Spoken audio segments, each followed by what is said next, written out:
Welcome to this edition of the $1 Million Mastermind Podcast. This is where we pick the brains of high achievers from all walks of life and get their hard-earned, real-world insights on winning. I'm your host, Larry Weidel. So you go down. So you really didn't go down only the lonely all by yourself. You went down in the car. You're carrying an audience of 40,000 with you. It wasn't a jump out of the airplane without a parachute type move that your parents probably thought it, it would appear to someone who didn't know what you knew, And so it was actually a necessary step. I'll never forget being in the back of a cab in New York City. The taxi drivers just ranting and raving about living in the city and what a pile of crap it is, and this is wrong, and this. I said, why don't you move? I just couldn't take it anymore. I said, why don't you move? You know what he said? Where? I said, anywhere. Anywhere where you're not getting this much crap raining down on your parade every day, because it's definitely toxic for you. But the thing is, you grabbed that thing and ran to sunlight, actually.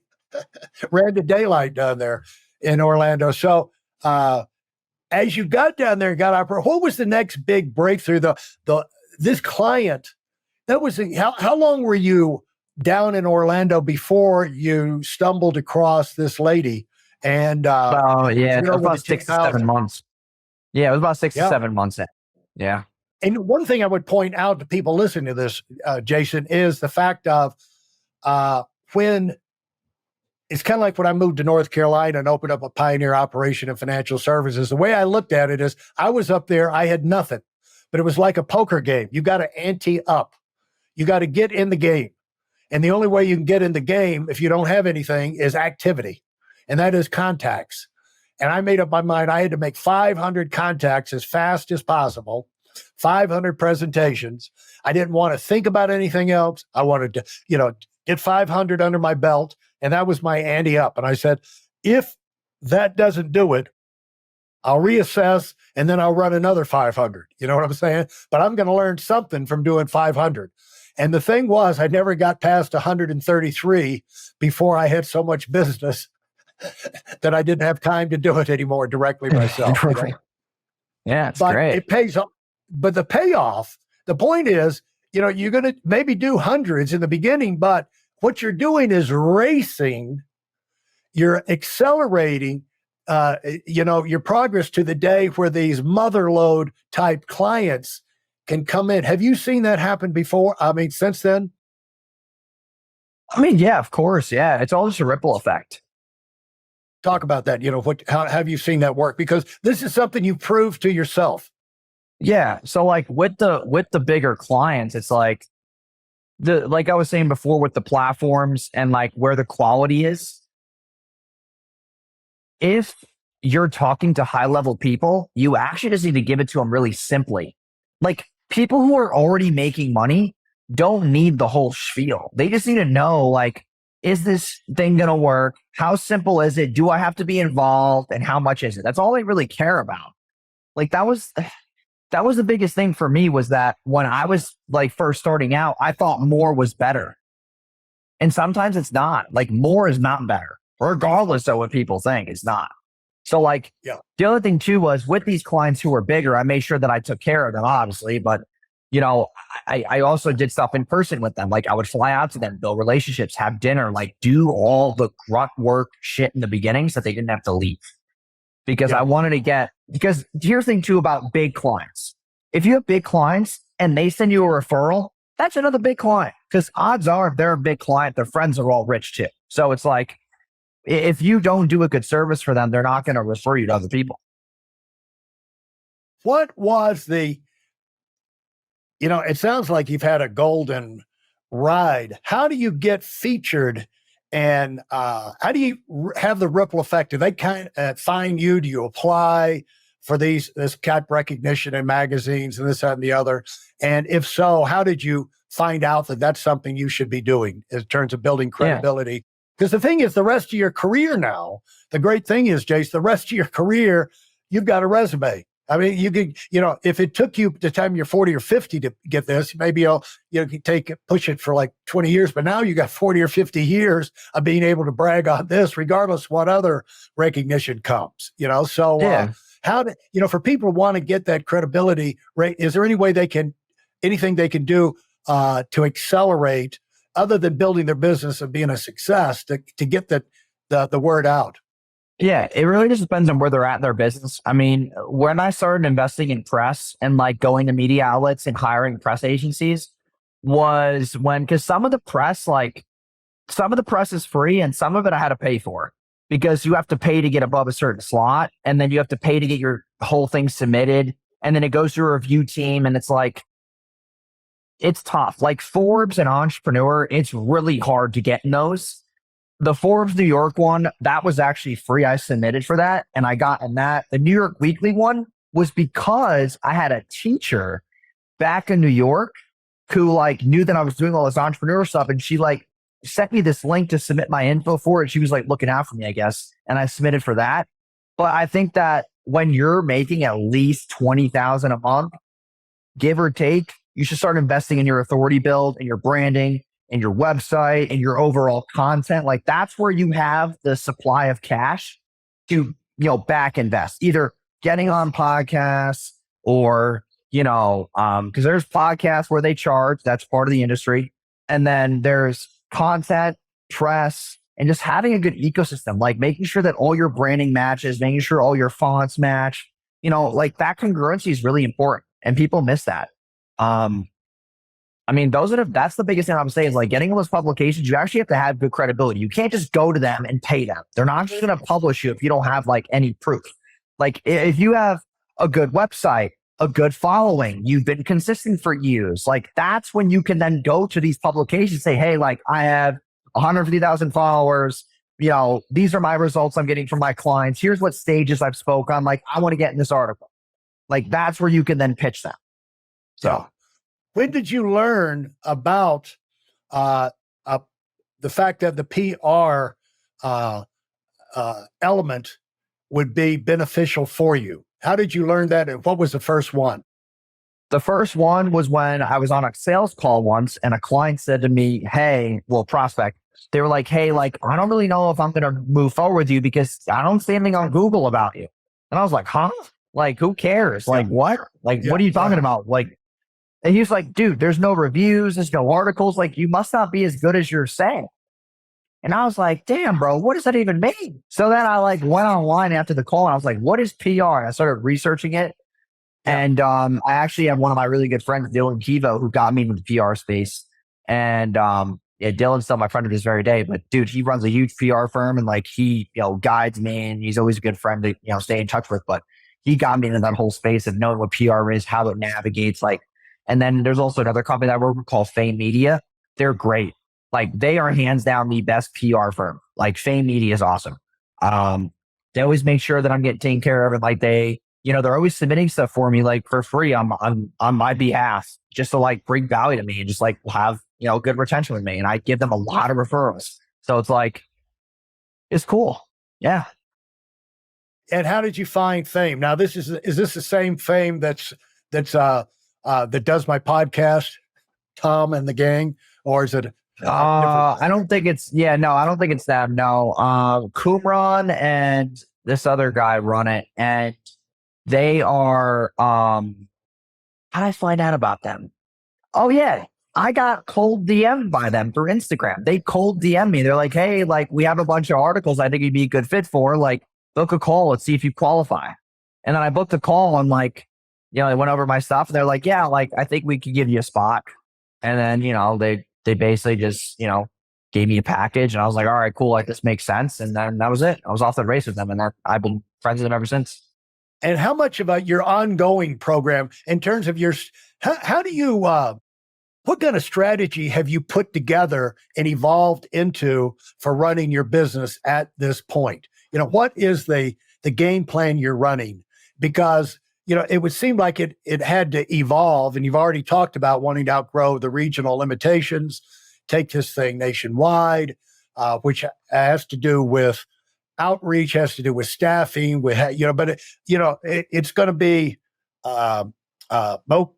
more successful if it's tied together with an underlying strategy, And so, what kind of strategy are you running under right now? So most of our traffic is mostly paid ads. So like paid ads are where most of our traffic comes from. And then on top of that is organic. So like me posting all the time, doing partner posts with people, that's a huge piece of our traffic. And then, we also run low ticket digital products. So like I run low ticket funnels. I get people on my ecosystem. They can buy like, $10 digital products, $17 digital products, something that's like a tease for me to build more rapport and value with them. And then, that's a big thing that I've done over a good amount of time is like running digital products. And then on top of that, doing more podcasts, getting in more press. Also, we run a big event business. Our tour actually starts in 4 days. We're doing a 22 city tour where we do one event a week for 22 weeks straight. We get 150 business owners in a room. And then obviously we pitch if they want to work with us. But like we're doing that. And those are all that's our big strategy, just like scaling upon eyeballs and reach and having multiple avenues to like touch the masses. For those of you who are sick and tired of fooling around and are dead serious about wanting to move up fast, I've got something especially for you. I've combined the best insights from over 40 years in business and making $70 million in income and compressed them into a free webinar. That's right, it's a free resource. If you want to find out exactly what the concepts are that I use in coaching $1 million earners, register now at WeidelOnWinning.com. You'll discover the 5-part framework used by so many to reach their financial, personal, and professional goals. You can find that link in this episode's show notes.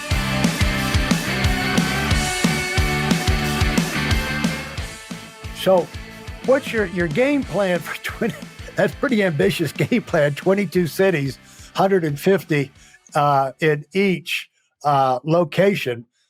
You've got to be geared up for a big explosion in business. Yeah. I mean, we're getting like a bunch of new strategy leads and new hires into the business right now. That's one of our big priorities because we are going to get a big influx of clients and we're getting prepared for that. So like Casey is my ops guy. He's managing all that. So that's been a big priority for us because that's been tough. Like hiring is one of the hardest things when you're scaling a business. You got to make sure you don't bring in any negative, people in the company. Make sure you bring people who are aligned with the right core values and the environment. So that's been our biggest thing. Like now we have a team of 54. And like we're scaling pretty rapidly. It's just that these events are going to really challenge us. And I think that's what we need. We need a challenge. We need to be able to like provide that, good value to people in person and give them what they deserve and like really build good relationship with people moving forward because that's going to be our business. It's also affiliates. We just got this client who runs a big PR firm and she came on, Danielle, and she has 80 clients who she wants to give to us. And we were like, dude, that's a ton. Like for us to take that on, we would need like 12 new hires. So, we've been waiting for her to like give us some. We're doing like a trickle, like a water down effect. And like, it's been going well, but like, we're just trying to build more partnerships and do more affiliates and just like now, really would you be doing now when you, like you say, pick up 80 clients, what would you actually, your team be doing for them? Or what are you offering? What is your offer? So we help them build, package, and refine their offer, make it more irresistible to the marketplace. We set up their landing pages. We do their copy. We, edit their website. If they're an e-com store, we optimize their product pages. If they're Shopify, Squarespace, Wix, WordPress, we, help them with their creatives, their image creatives. We help them with getting video content. We have a video agency that can go fly out to them and shoot creatives. And then we have our back-end strategy team that does all their KPIs. So like, hey, what are your numbers? How do we increase your, your show rates? How do we increase your average order values? How do we increase your lifetime value? Like, is your sales team slacking? Do you want to get them on a Zoom call with us? We can help you train them. Like we're touching every part of their business so that they can not just run ads. They can get an entire ecosystem that's willing to benefit them. And that's important for them. Now, would you say that what have you found? What have you found in terms of managing? Here you go from being in a car driving down to Orlando by yourself. And now you've got this organization, and it's going to be going through a pretty rapid expansion. So you've had a lot of voices in your head. You've had a lot of thinking through. You've probably had a lot of trial and error. What have you found in terms of in-house and remote working? What kind of formulation are you on for right now? So that's a great question. It's all virtual right now. But like I've done in person in the past, I had a huge office in Daytona Beach. It was a massive office, like 30,000 square feet, 2 floors. It was freaking nuts. Wow. And dude, the rent was nuts. And I basically bit off more than I could chew. And I realized that I had to be in person, and I didn't want that. I want to have the freedom. I was like, like we're all in person. Like, and it was just like, to me, it made everybody feel like they had a job. And I want everybody to feel like they had the flexibility to do whatever the hell they want. I'm like, yo, if you work for me and you really like us and you really like the company and you want to go travel and do stuff, be my guest, but at least get your work done and have good work-life balance. People always say like, oh, there is no such thing as work-life balance. There is when you're working for a company that doesn't suck. Like, that's just the truth. If they have good systems and good leadership and good processes, then they should be able to go away. If they can't, then the company's trash. I mean, I hate to be that person, but it's just the truth. Like, how did you offload your $30,000 commitment on office space? Oh my. Okay. So that was probably one of the scariest days in my life. Was like, I went to him. I remember him at the time. Oh geez, dude. He was a really nice guy, and he gave me the building for a discount. And like, I was paying rent on it. And I was like, dude, I'm going to be honest, man. Like, I can't afford the rest of this. And he's like, what do you mean? I was like, bro, like my payroll's too high for this. Like, I need that $30,000 back. Like, I need to get it back, not from him, but like back in general. So he's like, dude, like, what are you going to do? I'm like, here's the thing, dude, I'll pay the 30 grand a month until I find somebody to take it over, because I was in a 3-year lease. I was 9 months in, dude, I'm not paying another 800 grand. So I was like, dude, I need to offload this. Like, he said, all right, dude, as long as you find somebody, then I'll let it off. And I found somebody in like 2 weeks. It was easy. But like, it was just tough, dude, because we spent so much money on stuff like technology, desks, computers. Oh my God, dude, I spent so much money. Did you know it was going to be easy though? I mean, you know, the trauma of it. Were you surprised how quickly you offloaded it? I was surprised. I thought I was going to be really suckered into that. I was really worried. And it was like, it was not easy. It's a different type of sale than you've been making. You know, you've been offering services and this, that, and the other. Now you have to go in and figure another offer, get another group of people to talk to. What you do? Buy a list? Did you, get out the Google? What size you figure out what size company would take on something like that? And usually on sales like that, it's getting the right company at the right time. You know, and you have to go through a lot of numbers for something like that. It wound up being a medical billing company that was doing $200 million a year. And I was like, you guys can't afford this. Like, and they took it. So it was cool. But like, and this was in Daytona Beach, where I was still in a relationship. Like, I was trying to figure out my relationship. I just got a dog and I had a building that I could barely afford. And I was like, damn, this is stupid. Like, what am I doing? Like, it was the worst investment ever.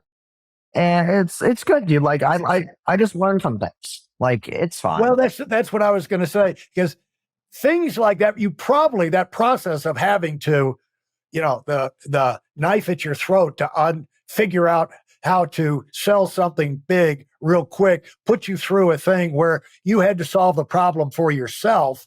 And you probably learned things that you're using today that you wouldn't have learned any other way. Is there any chance of that?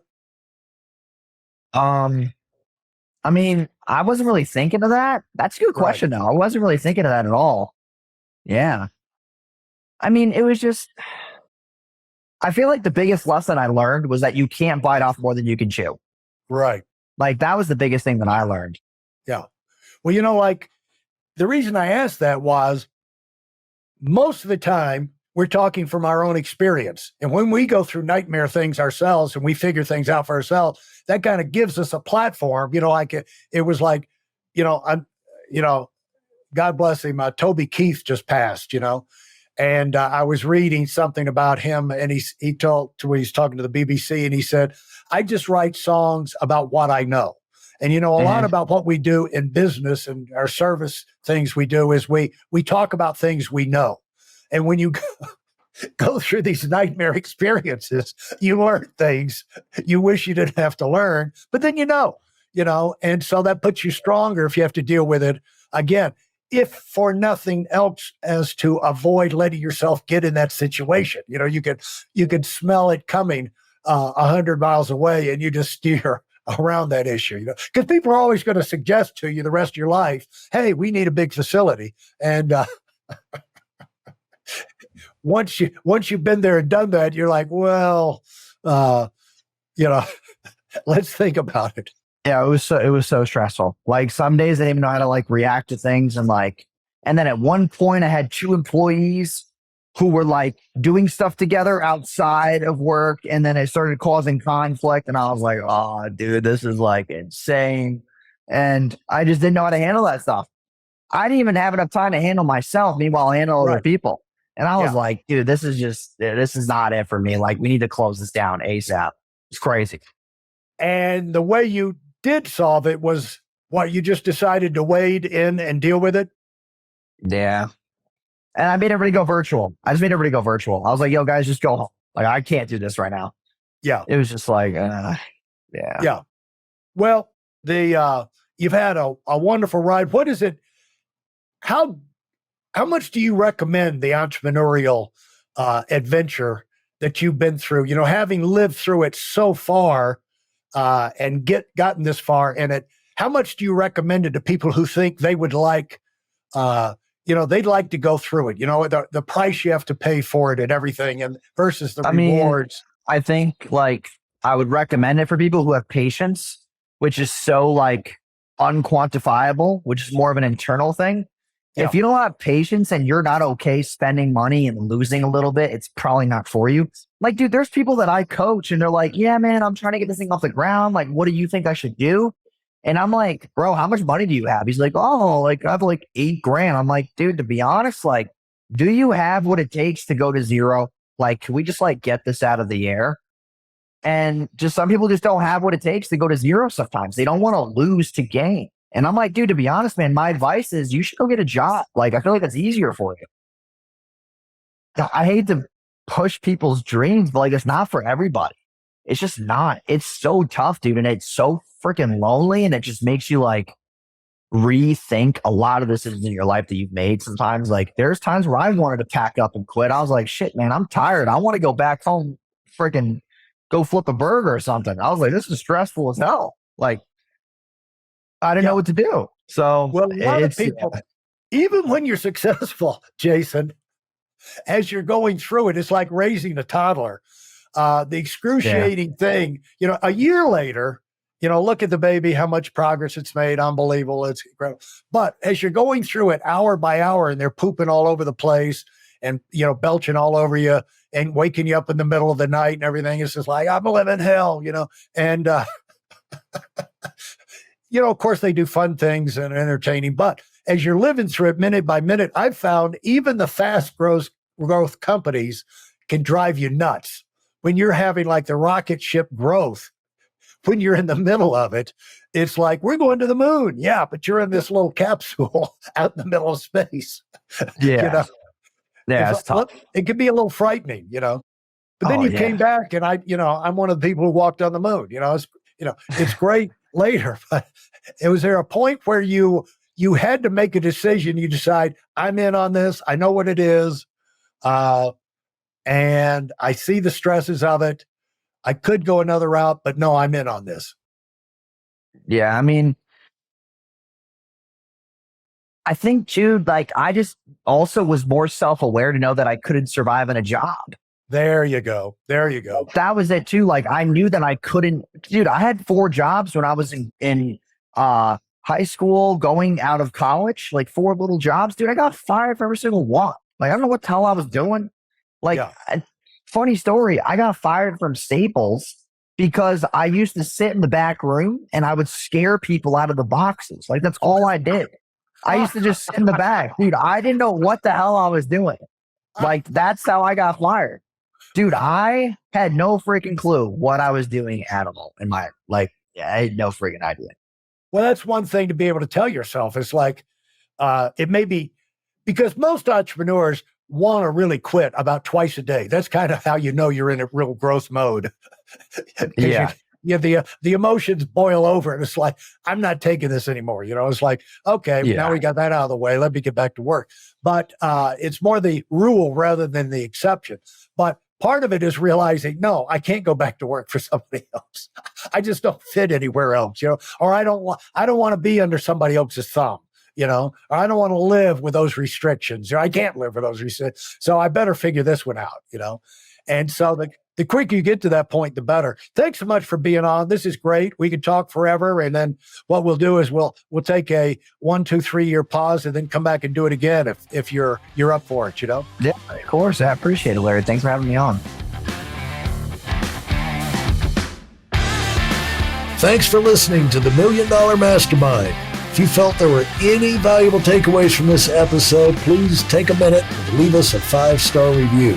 Your feedback is important and really helps us get the word out to a wider audience. Remember, we have a valuable webinar that is absolutely free. Register for it right now at whiteoutlanwinning.com. Thanks for listening.